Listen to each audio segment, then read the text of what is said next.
നമസ്കാരം. പുതിയൊരു വീഡിയോയിലേക്ക് ഏവർക്കും സ്വാഗതം. എൻ്റെ യൂട്യൂബിൽ കൊടുത്തിരിക്കുന്ന നമ്പർ നോക്കിയിട്ട് വിളിക്കുന്ന ഒരുപാട് പേരുണ്ട്. അതിൽ ഒരു 90% ആളുകളും പറയുന്ന ബുദ്ധിമുട്ടെന്ന് പറഞ്ഞാൽ ഹൈ കൊളസ്ട്രോൾ ആണെന്നാണ്, അല്ലെങ്കിൽ കൊളസ്ട്രോൾ കൂടുതലാണ്, ഡയബറ്റിക് ആണ്, അങ്ങനെ ആണ് കൂടുതൽ പറയുന്നത്. അതിൽ അധികവും കൊളസ്ട്രോളാണ്. അപ്പോൾ ഈ കൊളസ്ട്രോൾ കൂടുതലാണ് എന്ന് പറയുമ്പോൾ നമ്മൾ അത്രയധികം ഭയപ്പെടേണ്ട കാര്യമുണ്ടോ? ഉണ്ടെങ്കിൽ അതിനെന്താണ് പരിഹാരം? അതിനെക്കുറിച്ചുള്ളൊരു ചെറിയ വീഡിയോ ആണ് നമ്മളിന്നിവിടെ പറയുന്നത്. അതായത് കൊളസ്ട്രോൾ ഉണ്ടോ ഇല്ലയോ എന്ന് എങ്ങനെ അറിയാം, അതൊന്ന്. 2, അതെങ്ങനെ നിയന്ത്രിക്കാം. 3, അതിനെന്തൊക്കെയാണ് പ്രതിവിധി, അഥവാ കൊളസ്ട്രോൾ ഉള്ളവർക്ക് കഴിക്കാവുന്ന ഫുഡ്, ഭക്ഷണക്രമങ്ങൾ എന്തൊക്കെയാണ്, ഈ കാര്യങ്ങളാണ് നമ്മളിവിടെ പറയുന്നത്. അതിനുള്ള വ്യായാമം ഞാൻ നേരത്തെ പറഞ്ഞ പോലെ തന്നെ അടുത്ത ദിവസം, ഇതിൻ്റെ തൊട്ടടുത്ത ദിവസം ആ കൊളസ്ട്രോൾ കുറയ്ക്കുന്നതിനുള്ള വ്യായാമങ്ങൾ ഞാനിവിടെ കാണിച്ചു തരാം. ഓക്കെ, അപ്പോൾ എല്ലാവരും സശ്രദ്ധ ഇതൊന്ന് കേൾക്കുക, അതാണ് ഏറ്റവും പ്രധാനം. കേട്ട് കഴിഞ്ഞിട്ട് നമ്മൾ അതിൻ്റെ കാര്യകാരണങ്ങൾ പഠിച്ചു കഴിഞ്ഞാൽ നമുക്കത് കൂടുതൽ എളുപ്പത്തിൽ നമുക്ക് പ്രാവർത്തികമാക്കാൻ കഴിയും. ഓക്കെ, അപ്പോൾ നമുക്ക് ആ വീഡിയോയിലേക്ക് പോകാം, കാര്യത്തിലേക്ക് കടക്കാം. അപ്പോൾ അതിനു മുമ്പ് ചെറിയൊരു റിക്വസ്റ്റ് നടത്തിക്കോട്ടെ. നിങ്ങൾ ഈ ചാനൽ ആദ്യമായിട്ടാണ് കാണുന്നതെങ്കിൽ ഒന്ന് സബ്സ്ക്രൈബ് ചെയ്യാൻ മറക്കരുത്. അതിൻ്റെ തൊട്ടടുത്തുള്ളൊരു ബെൽ ബട്ടൺ ഒന്ന് പ്രസ് ചെയ്യണം. പിന്നെ ലൈക്ക് ചെയ്യണം. നിങ്ങളുടെ വിലയേറിയ നിർദ്ദേശങ്ങൾ അതിൽ രേഖപ്പെടുത്തണം. അതുപോലെ തന്നെ ഈ വീഡിയോയുടെ ലിങ്ക് നിങ്ങളുടെ ബന്ധുക്കൾക്കും സുഹൃത്തുക്കൾക്കും ഒക്കെ ഒന്ന് അയച്ചു കൊടുക്കുക. ഓക്കെ, അപ്പോൾ അങ്ങനെയൊക്കെ ചെയ്യുന്ന ഒരുപാട് പേരുണ്ടെന്ന് അറിയാം. എന്തായാലും വളരെ ഒരു സന്തോഷ വാർത്ത പറഞ്ഞോട്ടെ. എന്നെ സംബന്ധിച്ചൊരു സന്തോഷ വാർത്തയാണ്. എൻ്റെ യൂട്യൂബ് ചാനൽ യോഗ വിത്ത് ലാൽ എന്ന ചാനൽ 1,50,000 കടന്നിരിക്കുന്നു സബ്സ്ക്രൈബേഴ്സ്. 1,52,000 സബ്സ്ക്രൈബേഴ്സ് ആയിരിക്കുന്നു. അതിന് സഹായിച്ച ഓരോരുത്തർക്കും പ്രത്യേകം നന്ദി പറയുന്നു. അപ്പോൾ നമുക്ക് ആ കൊളസ്ട്രോളിൻ്റെ കാര്യത്തിലേക്ക് കടക്കാം. Okay, thank you. എന്താണ് കൊളസ്ട്രോൾ എന്ന് പറഞ്ഞാൽ? ശരിക്കും കൊളസ്ട്രോൾ എന്ന് പറഞ്ഞാൽ പ്രോട്ടീനും ഫാറ്റും, അഥവാ പ്രോട്ടീനും കൊഴുപ്പും അടങ്ങിയ നമ്മുടെ ശരീരത്തിൽ ഉണ്ടാകുന്ന ഒരു സാധനമാണ്, ഒരു വസ്തുവാണ്. അതിന് നമ്മൾ ഭയപ്പെടേണ്ട കാര്യമില്ല. എങ്ങനെയാണെങ്കിൽ അതൊരു കൺട്രോൾഡ് ലെവലുണ്ട്. ആ ലെവലിലാണെങ്കിൽ പേടിക്കേണ്ട കാര്യമില്ല. നമ്മുടെ ശരീരത്തിൽ 3 തരം കൊളസ്ട്രോളുകളുണ്ട്. 3 അല്ല, അതിലേറെ ഉണ്ട്. അതിൽ ഒന്നാമത്തത് LDL എന്നറിയപ്പെടും. അതിന് നമ്മൾ പറയുന്നത് മോശം കൊളസ്ട്രോൾ എന്നാണ്, അല്ലെങ്കിൽ ചീത്ത കൊളസ്ട്രോൾ എന്നാണ് പറയുന്നത്. കാരണം അതിൽ പ്രോട്ടീൻ കുറവും കൊഴുപ്പ് കൂടുതലുമാണ്. ഈ LDL എന്ന് പറഞ്ഞ ഈ കൊളസ്ട്രോൾ ആണ് നമ്മുടെ രക്തധമനികളിൽ അല്ലെങ്കിൽ രക്തക്കുഴലുകളിൽ വന്നിട്ട് കട്ട പിടിച്ച് ഹാർട്ട് അറ്റാക്കിനും ബ്ലോക്കിനും സ്ട്രോക്കിനും ഒക്കെ കാരണമാക്കുന്നത്.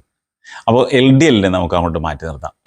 ഓക്കെ, രണ്ടാമത്തത് HDL, ഹൈ ഡെൻസിറ്റി ലിപ്പോപ്രോട്ടീൻ എന്ന് പറയും.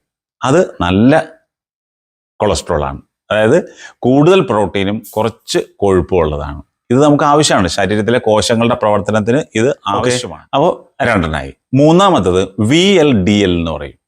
VLDL അത് ആണ് ഏറ്റവും അപകടകാരിയായ കൊഴുപ്പ്. അപ്പോൾ ഇതെല്ലാം നമുക്ക് ഈ LDL എത്ര, HDL എത്ര, VLDL എത്ര എന്ന് നമുക്ക് ബ്ലഡ് ടെസ്റ്റ് ചെയ്തിട്ട് കണ്ടുപിടിക്കാൻ പറ്റും. മനസ്സിലായി? ഇതൊക്കെ നിങ്ങൾ ഈ കൊളസ്ട്രോൾ ഉള്ളവർ ചെയ്യുന്നത് തന്നെയാണ്. അപ്പോൾ അതിൽ എപ്പോഴും ശ്രദ്ധിക്കേണ്ടത് LDL എന്നുള്ള കൊളസ്ട്രോൾ 100-ന് മുകളിലേക്ക് പോകാൻ അനുവദിക്കരുതെന്ന് പറഞ്ഞാൽ അതിനുള്ള മാർഗ്ഗങ്ങൾ പറഞ്ഞുതരാം. HDL എപ്പോഴും 45-ന് മുകളിലായിരിക്കണം, അതിൽ താഴെ പോകരുത്. ഇങ്ങനെ ഈ 2 കൊളസ്ട്രോളിനെ നിയന്ത്രിച്ചാൽ മതി. അപ്പോൾ ഇത് 2 നിയന്ത്രണത്തിലാകുമ്പോൾ നമുക്ക് ആ VLDL എന്നുള്ള കൊളസ്ട്രോളും ആ ട്രൈഗ്ലിസറൈഡ് എന്നൊക്കെ പറയുന്ന ആ കൊളസ്ട്രോളും കൺട്രോൾഡ് ആയിക്കോളും. ഓക്കെ, ഇതാണ് ഇതിൻ്റെ ഒരു അടിസ്ഥാനപരമായ വിവരം. ഇനി എന്താണ് ഈ കൊളസ്ട്രോൾ കൂടാൻ കാരണം? അത് പലതുണ്ട്. പലതെന്ന് പറഞ്ഞാൽ അതിൽ പ്രധാനമായിട്ട് നമ്മുടെ തെറ്റായ ഭക്ഷണ രീതി തന്നെയാണ്, യാതൊരു സംശയവും വേണ്ട. കണ്ടമാനമുള്ള ഭക്ഷണ രീതി എന്ന് പറഞ്ഞാൽ അമിതമായ ഭക്ഷണം, അതും ഈ ശരീരത്തിലെ ഈ പറഞ്ഞ പോലെ കൊഴുപ്പ് കൂട്ടുന്ന ഭക്ഷണങ്ങൾ.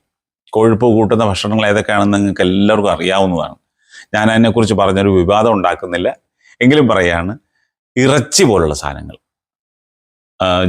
ജീവികളുടെ ഇറച്ചി, ഇറച്ചി എന്ന് തന്നെയല്ലേ പറയുന്നത്, ഇറച്ചി, മാംസാഹാരം കൂടുതൽ കഴിക്കരുത് എന്ന് ഞാൻ പറയുന്നില്ല, അതിൻ്റെ അളവ് കുറയ്ക്കുക. ഓക്കെ, അതിൽ നിന്നാണ് കൂടുതൽ ഈ പറഞ്ഞ കൊഴുപ്പ് ഉണ്ടാകുന്നത്. മൃഗ കൊഴുപ്പിൽ നിന്നാണ് ഈ LDL അഥവാ മോശം കൊളസ്ട്രോൾ കൂടുന്നത്. അപ്പോൾ ആ മൃഗക്കൊഴുപ്പ് അടങ്ങിയ ആഹാരത്തിൻ്റെ അളവ് കുറയ്ക്കുക. ഓക്കെ, ഇപ്പോൾ കഴിക്കുന്നതിനേക്കാളും കുറച്ച് കുറയ്ക്കുക. അതൊന്ന്. 2, പച്ചക്കറികൾ ധാരാളം കഴിക്കുക. പച്ചക്കറികൾ പച്ചയായിട്ട് കഴിക്കാവുന്നത് ധാരാളം കഴിക്കുക. അപ്പോൾ ചോദിക്കും അത് ഡയബറ്റിക്കിനെ ബാധിക്കുമെന്ന് ചോദിക്കും. ഡയബറ്റിക്കിനെ ഒന്നും ബാധിക്കാൻ പോകുന്നില്ല. പച്ചക്കറികൾ പച്ചയായിട്ട് കഴിക്കാം. ഉദാഹരണത്തിന് കുക്കുംബർ, ക്യാരറ്റ് അതുപോലുള്ളതൊക്കെ കഴിക്കാം. അപ്പോൾ അങ്ങനെ അത് കഴിക്കുക, പച്ചക്കറികൾ പച്ചയായിട്ട് കഴിക്കുക. പിന്നെ അടുത്തത് ചെയ്യുന്നത് ധാരാളം വെള്ളം കുടിക്കുക. ആ വെള്ളം കുടിക്കുന്നതിലൂടെയാണ് നമ്മുടെ ശരീരത്തിലെ ഫാറ്റ് മെൽറ്റ് ചെയ്ത് പോകുന്നത്. അപ്പോൾ ഇത്രയാണ് ഭക്ഷണ കാര്യത്തിൽ ശ്രദ്ധിക്കാനുള്ളത്. അപ്പോൾ നമ്മുടെ സാധാരണ ചോറ് കറികളൊക്കെ തന്നെ കഴിക്കാം. അതിലൊക്കെ എണ്ണയുടെ അംശം കുറയ്ക്കുക, ഉപ്പിൻ്റെ അംശം കുറയ്ക്കുക, BP കൂടാതെ നോക്കണം, ഇങ്ങനെയൊക്കെ ശ്രദ്ധിക്കണം. അപ്പോൾ എണ്ണ അധികമില്ലാത്ത ഫാറ്റ് കുറഞ്ഞ സാധാരണ ഫുഡ് കഴിക്കുക. ഓക്കെ, ഇവിടെയൊക്കെ പലരും ചോദിക്കുന്നു, ഇങ്ങനെ ഇടുമ്പോൾ നമ്മളിത് ഇങ്ങനെ പറയുമ്പോൾ കമൻ്റായിട്ട് വരാറുണ്ട്. അപ്പോൾ ചായ കുടിക്കാൻ പാടില്ല, പാല് കുടിക്കാൻ പാടില്ല, പഞ്ചസാര കഴിക്കാൻ പാടില്ല, ബേക്കറി സാധനങ്ങളൊന്നും കഴിക്കാൻ പാടില്ല, പിന്നെ എന്ത് ജീവിതം എന്നാണ് ചോദിക്കുന്നത്. അപ്പോൾ അങ്ങനെ നമുക്ക് കുത്തഴിഞ്ഞ രീതിയിൽ ജീവിക്കണമെങ്കിൽ അങ്ങനെ ജീവിക്കാം. പക്ഷെ അതിൻ്റെ പിന്നീടുണ്ടാകാവുന്ന, അതായത് ആരോഗ്യം ക്ഷയിക്കുമ്പോൾ അല്ലെങ്കിൽ ആ പ്രായമാകുമ്പോൾ ഉണ്ടാകുന്ന ബുദ്ധിമുട്ടുകൾ കൊണ്ട് നേരിടാൻ മാനസികമായിട്ട് തയ്യാറായിരിക്കണം. അപ്പോൾ അന്നേരം നെഞ്ചത്തടിച്ച് നിലവിളിച്ചിട്ടുകൊണ്ട് കാര്യമില്ല. അയ്യോ എനിക്കിങ്ങനെ വന്നല്ലോ എന്ന് പറഞ്ഞിട്ട് ആശുപത്രി കിടന്ന് നിലവിളിച്ചിട്ട് കാര്യമില്ല. അപ്പോൾ അതിന് നമ്മൾ ഇപ്പോൾ കുറച്ച് കൺട്രോളായിട്ട് പോവുക. നാക്കിനെ മാത്രം സൂചിപ്പിച്ചാൽ പോരാ, നമ്മുടെ ഉള്ളിലേക്ക് ചെന്നാൽ ഈ ആഹാരം എന്തൊക്കെ മാറ്റം വരുത്തുന്നുണ്ട് എന്നുകൂടി നമ്മൾ അറിഞ്ഞിരിക്കണം. അതുകൊണ്ടാണ് ഞാൻ ഈ പറഞ്ഞ ഫുഡ് പറഞ്ഞിരിക്കുന്നത്. അപ്പോൾ ഏത് ആഹാരവും നമുക്ക് കഴിക്കാം, നന്നായിട്ട് ചവച്ചരച്ച് കഴിക്കുക, അതിൻ്റെ അളവ് കുറയ്ക്കുക. ഓക്കെ, അതങ്ങനെ. അപ്പോൾ രാവിലെയും ഉച്ചയ്ക്കും വൈകിട്ടുള്ളത് 7 മണിക്ക് മുമ്പ്, നമ്മൾ ഡയബറ്റീസിൻ്റെ കാര്യത്തിൽ പറഞ്ഞ പോലെ തന്നെ 7 മണിക്ക് മുമ്പ് അല്ലെങ്കിൽ 7 മണിക്ക് ശേഷം കഴിക്കരുത്. 7 മണിക്ക് മുമ്പ് ഭക്ഷണം കഴിച്ചിരിക്കണം നിർബന്ധമായിട്ടും. ഇതിനിടയിലൊക്കെ വെള്ളം കുടിക്കുക. ഇതാണ് ഭക്ഷണക്രമത്തെക്കുറിച്ച് പറയാനുള്ളത്. അടുത്തത് പിന്നെ പറയുന്നത് എന്താ, നമ്മൾ നല്ല വ്യായാമം. നല്ല വ്യായാമം എന്ന് പറഞ്ഞാൽ ശരിയായ വ്യായാമം. ശരിയായ വ്യായാമത്തിൽ നമ്മൾ ഞാൻ ഏറ്റവും അധികം ഇമ്പോർട്ടൻസ് കൊടുക്കുന്നത് യോഗ പരിശീലനത്തിന് തന്നെയാണ്. യോഗയുടെ കൂടെ കുറച്ച് ജോഗിങ് ആകാം, ആ നടത്തം നിന്നെടുത്ത് തന്നെ നമ്മുടെ ഒരുപാട് വീഡിയോ നമ്മൾ ചെയ്യുന്നുണ്ടല്ലോ, അത് നല്ലതാണ്. അതിനോടൊപ്പം സ്ട്രെച്ചിങ്സ്, യോഗയിൽ ഏറ്റവും പ്രധാനപ്പെട്ട ഒരു കാര്യമാണ് സ്ട്രെച്ചിങ്സ്. ശരീരത്തിലെ കോശങ്ങളെ നന്നായിട്ട് ഇങ്ങനെ വലിക്കുക. അപ്പോൾ അങ്ങനെ വലിക്കുന്നതിലൂടെ എന്താ സംഭവിക്കുന്നത്, നമ്മുടെ രക്തക്കുഴലുകളുടെ ആ ഇലാസ്റ്റിസിറ്റി നന്നാവും, നല്ല ഭംഗിയായിട്ട് വരും. അപ്പോൾ ആ ബ്ലഡ് ഫ്ലോ, രക്തപ്രവാഹം നന്നായിട്ട് നടക്കും. അതുപോലെ തന്നെ നമ്മുടെ കുടലുകൾക്കൊക്കെ നല്ല ചലനം കിട്ടുമ്പോൾ ആ കോൺസ്റ്റിപ്പേഷൻ, മലബന്ധം എന്ന ഒരു വലിയ അപകടം മാറിക്കിട്ടും.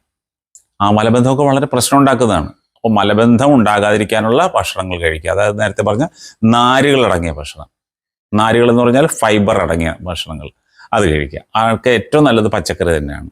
ചീര ഏറ്റവും നല്ല സസ്യാഹാരമാണ് ചീര. അതുപോലെ തന്നെ പയറ് മുളപ്പിച്ച് കഴിക്കുക. പയറുവർഗ്ഗങ്ങൾ എന്ന് പറയുമ്പോൾ ചെറുപയർ, കടല, കപ്പലണ്ടി ഇതൊക്കെ മുളപ്പിച്ച് കഴിക്കുക. അതേപോലെ തന്നെ ബദാം തലേദിവസം വെള്ളത്തിലിട്ട് കുതിർത്ത് കഴിക്കാം. അതുപോലെ കുറച്ച് കോസ്റ്റ്ലി ആണെങ്കിലും ഏറ്റവും നല്ലൊരു ന്യൂട്രിയൻ, വളരെ മൈന്യൂട്ടായ ന്യൂട്രിയൻസ് പോലും അടങ്ങിയിട്ടുള്ള ഒന്നാണ് പോമോഗ്രാനൈറ്റ് എന്ന് പറയുന്നത്, അഥവാ മാതള നാരകം എന്ന് പറയുന്നത്. അതെടുക്കുക, വട്ടത്തിൽ മുറിക്കുക, നന്നായിട്ട് 2 തട്ട് തട്ടി കഴിഞ്ഞാൽ അതിൻ്റെ മുത്തുമണികൾ പോലുള്ള അത് ഇങ്ങനെ വീഴും. അതിൻ്റെ കറയോടുകൂടി തന്നെ കഴിക്കുക. ഏറ്റവും നല്ലൊരു ഫ്രൂട്ടാണത്.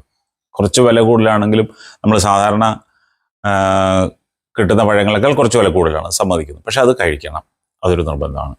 അപ്പോൾ നമ്മൾ വ്യായാമത്തിൻ്റെ കാര്യത്തിലേക്ക് വരികയാണെങ്കിൽ ഈ പറഞ്ഞ നല്ല ശരിയായ വ്യായാമം ചെയ്യുക, അത് ദിവസവും ചെയ്യണം. അങ്ങനെ ചെയ്താൽ നമുക്ക് ഈ കൊളസ്ട്രോളിനെ നിയന്ത്രിക്കാം തീർച്ചയായും. അപ്പോൾ എല്ലാവരും അങ്ങനെ നോക്കി ചെയ്യും, അങ്ങനെ ഇത് ശ്രദ്ധിക്കും എന്ന പൂർണ്ണ വിശ്വാസത്തോടു കൂടി നമുക്ക് തൽക്കാലം ഈ വീഡിയോ ഇവിടെ നിർത്താം. പിന്നെ പ്രത്യേകം ശ്രദ്ധിക്കേണ്ടത് നമ്മുടെ വ്യായാമത്തിൻ്റെ വീഡിയോ അത് നാളെ പോസ്റ്റ് ചെയ്യും. അപ്പോൾ അത് നോക്കി വ്യായാമവും നിർബന്ധമായും ചെയ്യണം. ആഹാര ക്രമീകരണം, വ്യായാമം, ഇത് രണ്ടും ഉണ്ടെങ്കിൽ നമ്മൾ ഉദ്ദേശിക്കുന്ന റിസൾട്ട് കിട്ടുകയുള്ളൂ. അപ്പോൾ ചില ഡോക്ടർമാർ തന്നെ ഡോക്ടേഴ്സിനോട് പറയും, ഇങ്ങനെ പേഷ്യൻസ് വരുമ്പോൾ വീഡിയോ ഒന്ന് റെക്കമെൻഡ് ചെയ്ത് കൊടുക്കണമെന്ന് പറയും. അപ്പോൾ അവർ പറയുന്നതാണ്, ഞങ്ങൾ കാണിക്കാറുണ്ട്, ഞങ്ങൾ പറയാറുണ്ട്, പക്ഷേ ഇത് ചെയ്യുന്നവർ, നോക്കി ചെയ്യുന്നവർ വളരെ കുറവാണെന്നാണ് പറയുന്നത്. അതുപോരാ, വ്യായാമത്തിൻ്റെ CD അല്ലെങ്കിൽ വീഡിയോ നോക്കിയിരുന്നുകൊണ്ട് കാര്യമില്ല, അത് നോക്കിയിട്ട് അതുപോലെ കൃത്യമായിട്ട് ചെയ്താൽ മാത്രമേ അതിൻ്റെ വ്യത്യാസം ഉണ്ടാവുള്ളൂ. അപ്പോൾ എല്ലാവരും ആ വീഡിയോയ്ക്ക് വേണ്ടി വെയിറ്റ് ചെയ്യുക.